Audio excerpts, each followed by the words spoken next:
Hello दोस्तों, आप सभी का स्वागत है आपके अपने यूट्यूब चैनल बूस्टर नॉलेज पर। इससे पिछले वीडियो में हम लोग देखे थे थेल्स प्रमेय किसे कहते हैं। ठीक है, आज हम लोग देखेंगे थेल्स प्रमेय का विलोम या आधारभूत अनुपातिक प्रमेय का विलोम। इससे पिछले वीडियो में हम लोग देखे थे थेल्स प्रमेय या आधारभूत अनुपातिक प्रमेय। आज हम लोग देखेंगे उसका विलोम। ठीक है, जैसे हम बताए थे कि थेल्स प्रमेय या तो आपके 2 नंबर में परिभाषा पूछ सकता है, नहीं तो बोलेगा सिद्ध करने। उसी तरह से या तो इसका परिभाषा याद रखिएगा, नहीं तो सिद्ध कैसे करना है। देखिए, सबसे पहले थेल्स प्रमेय का विलोम क्या होता है। सबसे पहले थेल्स प्रमेय का विलोम क्या होता है, तो थेल्स प्रमेय का विलोम क्या कहता है कि यदि यदि कोई रेखा किसी त्रिभुज त्रिभुज की 2 भुजाओं को एक ही अनुपात में विभाजित करती है तो वो तीसरी भुजा के समांतर होती है। यदि कोई रेखा किसी त्रिभुज की 2 भुजाओं को एक ही अनुपात में विभाजित करती है तो वो तीसरी भुजा के समांतर होती है। क्या होती है? समांतर।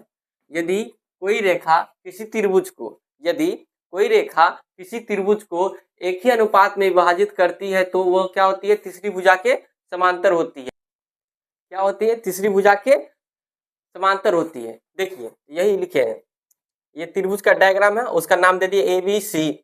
उसके बाद ये मतलब उसके समांतर। हम सबसे पहले इसको, ये तो हो गया इसका परिभाषा। अब इसको सिद्ध कैसे करना है, क्या करना है? सिद्ध कैसे करना है। तो सबसे पहले माना कि क्या चीज, माना कि कोई रेखा डी, देखिए डी यहाँ पे है और ये ई यहाँ पे है, तो कोई रेखा डी त्रिभुज त्रिभुज कौन सा त्रिभुज? A B C. देखिए ए बी सी के भुजा ए बी एवं ए सी के बिंदु क्रमशः डी एवं ई से इस प्रकार मिलती है कि ए डी बट्टा डी बी बराबर ए ई बट्टा ई सी। मतलब यहाँ पे क्या कह रहा है कि ए बी, तो देखिए ये साइड, ये वाला जो साइड है इसका नाम है ए बी। ठीक है, ये जो साइड है उसका नाम क्या है? A B. एवं ए सी, ये जो साइड है, ये साइड, इसका नाम है ए और सी के बिंदु क्रमशः डी एवं ई पर, ये जो लाइन है ना, ये लाइन, इसका नाम दे दिया हम लोग डी एवं ई पर इस प्रकार मिलती है कि ये जो है ना बराबर, मतलब 2 बराबर मतलब भाग में बढ़ जाता है। तो ए डी बट्टे डी बी बराबर ए सी बट्टे सी डी ई, यहाँ पे डी ई सी। यही मतलब कह रहा है कि डी एवं ई इस प्रकार मिलती है कि ए डी बट्टा डी बी बराबर ए ई बट्टा ई सी। हम आपको इसके पिछले वीडियो में भी बताए हैं कि अगर आपको थेल्स प्रमेय प्रूव करना नहीं आता है, अगर या तो आप 2 से 3 बार याद करने का कोशिश कीजिए, नहीं हो रहा है तो गिन के 5 बार समझ के कि हाँ इसके बाद कौन सा लाइन हुआ, इसके बाद कौन सा लाइन क्या हुआ, ये चीज आपको ऑटोमेटिक ये आने लगेगा। गिन के 4 से 5 बार जो है ना लिखिए, हो जाएगा। एक बार पढ़ लीजिए, 4 से 5 बार लिखिए, आपको ऑटोमेटिक हो जाएगा। तो देखिए यहाँ तक समझ गए। अब देखिए सिद्ध करना है कि डी समांतर बी सी, मतलब देखिए ये रेखा और ये जो नीचे वाला रेखा है, दोनों क्या होना चाहिए? समांतर होना चाहिए। ये हमको प्रूव करना है। तो सबसे पहले बनावट या रचना। देखिए डी से डी एम लंब ए सी पर, मतलब देखिए ये जो है डी से डी एम लंब, क्या चीज? डी एम लंब, मतलब ये जो लंब लिए यहाँ से, देखिए ये ऐसे लंब लिए है, क्या चीज पे लिए है हम लोग? ए सी पर। ये देखिए इसका जो ये पूरा भाग है ना, इसका नाम क्या है? ए सी। इस पे लंब लिए, यहाँ पे 90 डिग्री का कोण बना। ठीक है, तो ये लंब का नाम दे दिए एम। डी से डी एम लंब ए सी पर तथा ई से ई एन लंब ए बी पर, इधर से जो लंब दी है उसका नाम ई एन पर। कौन सा भुजा? E N.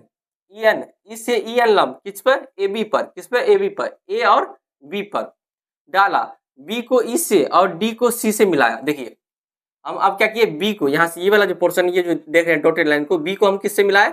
सी से। ठीक है, और डी को बी को ई से डी को सी से, बी को ई से और डी को सी से मिलाया। ये चीज आप देखिए, अगर नहीं हो रहा तो फिगर समझ लीजिए, उसके बाद जैसे रहता है ना हूबहू आप याद करिए। याद जैसे सिंपल सा एक लाइन हम जैसे बोल देते हैं, देखिए डी से डी एम लंब ए सी पर, ठीक है, पर तथा ई से ई एन लंब ए बी पर डाला।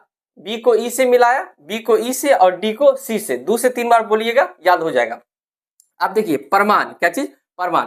त्रिभुज ए डी ई का क्षेत्रफल, देखिए ए डी ई, ये वाला जो त्रिभुज है इसमें ए डी का क्षेत्रफल बराबर क्या होता है? 1/2 गुने आधार गुने ऊंचाई, 1/2 गुने आधार गुने ऊंचाई। आप लोग को मालूम होना चाहिए कि त्रिभुज का क्षेत्रफल क्या होता है, 1/2 गुने आधार गुने ऊंचाई। 1/2 आधार, आधार मतलब क्या हो, जिसपे हम लोग खड़े रहते हैं या बेस उसका, ठीक है, जिससे आधार, यहाँ पे ये आधार क्या हो जाएगा, एडी, क्या चीज, ए डी। मतलब देखिए ये जो लाइन है इस पे है ना, जैसे इस पे ये लाइन है, ठीक है, इस पे जो 90 डिग्री का कोण बनता है तो ये इसका आधार हो जाता है ना, ठीक है, आधार। इसी तरह इस पे जो जहाँ पे 90 डिग्री का कोण बन रहा है, ये जो लंब डाले हैं, ये क्या हो जाएगा, आधार ए डी। और इसका जो ऊंचाई काम करेगा ई एन, क्या चीज, ई एन, मतलब जो लंब रहता है उसमें ये ऊंचाई का काम करता है। उसी तरह त्रिभुज डीबीई में, डीबीई में, ये वाला त्रिभुज में, ठीक है, ये वाला त्रिभुज में डीबीई का क्षेत्रफल 1/2 गुने आधार, आधार इसमें नीचे वाला हो जाएगा डीबी, ऊपर वाला में देखिए, ऊपर वाला तब था क्या लिए थे,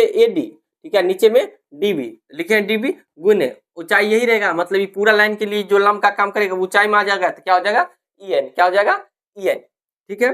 आप देखिए, अब यहां से, ठीक है, इसीलिए त्रिभुज एडी का क्षेत्रफल बट्टे त्रिभुज डीईबी का क्षेत्रफल, ठीक है, त्रिभुज एडी का क्षेत्रफल बट्टे त्रिभुज डीईबी का क्षेत्रफल। आप देखिए 1/2 गुने बट्टे 1/2 कट गया, उसके बाद ई एन कट गया, तो बचा क्या, त्रिभुज एडी का क्षेत्रफल बट्टे त्रिभुज डीईबी का क्षेत्रफल, एडी बट्टा डीबी, इसको मान लिए फर्स्ट समीकरण, इसको क्या मान लिए, फर्स्ट समीकरण, ठीक है। अब देखिए, अब त्रिभुज एडी का क्षेत्रफल, त्रिभुज एडी का क्षेत्रफल ए डी ई, ठीक है, एडी का क्षेत्रफल 1/2 गुने आधार गुने ऊंचाई, ठीक है। अब क्या करते हैं, इस साइड लिए तो ये आधार हो गया ऊंचाई। अब देखिए जो चीज, जैसे यहाँ पे देखिए त्रिभुज क्या लिए, ए डी ई, ठीक है, यहाँ पे क्या लिए, ए डी ई बट्टे डी बी ई, ठीक है। उसी तरह ये जो है ना, एक बार इस साइड से हम बीच वाला भुजा डिनोट कर रहे हैं, एक बार साइड बढ़ा दो, त्रिभुज ए डी का क्षेत्रफल 1/2 गुने आधार गुने ऊंचाई, फिर त्रिभुज डीईसी का क्षेत्रफल 1/2 गुने आधार गुने ऊंचाई। अब फिर से इसको भी, क्योंकि ये दोनों को बट्टा में किए, तो त्रिभुज एडी का क्षेत्रफल बट्टे त्रिभुज डीईसी का क्षेत्रफल। अब 1/2 कैंसिल हो जाएगा, डीएम कैंसिल हो गया, बचा क्या, ए बट्टे ईसी, इसको क्या मान लिए, सेकेंड समीकरण। बट लेकिन दिया क्या गया हमको, यहाँ पे देखिए दिया भी गया है कि एडी बट्टे डीबी बराबर ए बट्टे ईसी, मतलब एडी बट्टे डीबी बराबर ए बट्टे ईसी, ठीक है। देखिए अब ये लिखा क्या है, एडी बट्टे डीबी बराबर ए बट्टे इसी, एडी बट्टे डीबी, तो यहाँ पे हमको ये बताइए, एडी बट्टे डीबी, इसके जगह हम ये वाला लिख सकते हैं, ठीक है, इसके जगह ये वाला लिख सकते हैं, तो वही चीज यहाँ पे लिखे हैं। फिर देखिए ए बट्टे ईसी, ए बट्टे ईसी, इसके जगह हम ये लिख सकते हैं, ये लिखे हुए हैं, ठीक है। आप देखिए, क्योंकि इसीलिए त्रिभुज एडी का क्षेत्रफल बराबर त्रिभुज डीई का क्षेत्रफल, साथ ही त्रिभुज डीईबी एवं त्रिभुज डीसीई का आधार एक ही है, आधार एक ही डीई है। मतलब देखिए ये दोनों बराबर है, ठीक है। पहले सबसे पहले त्रिभुज डीई का क्षेत्रफल, त्रिभुज डीई का क्षेत्रफल एवं त्रिभुज डीईसी का क्षेत्रफल दोनों बराबर है, एवं त्रिभुज डीईबी, देखिए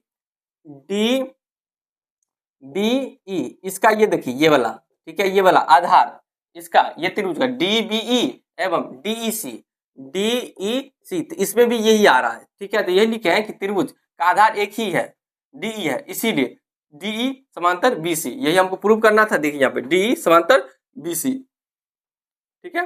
देखिए अगर फर्स्ट टाइम नहीं समझ में आए तो 2 से 3 बार देखिए, उसके बाद क्या प्रोसेस हुआ, उसके बाद क्या प्रोसेस हुआ, 2 से 3 बार बनाइए, आपको आ जाएगा।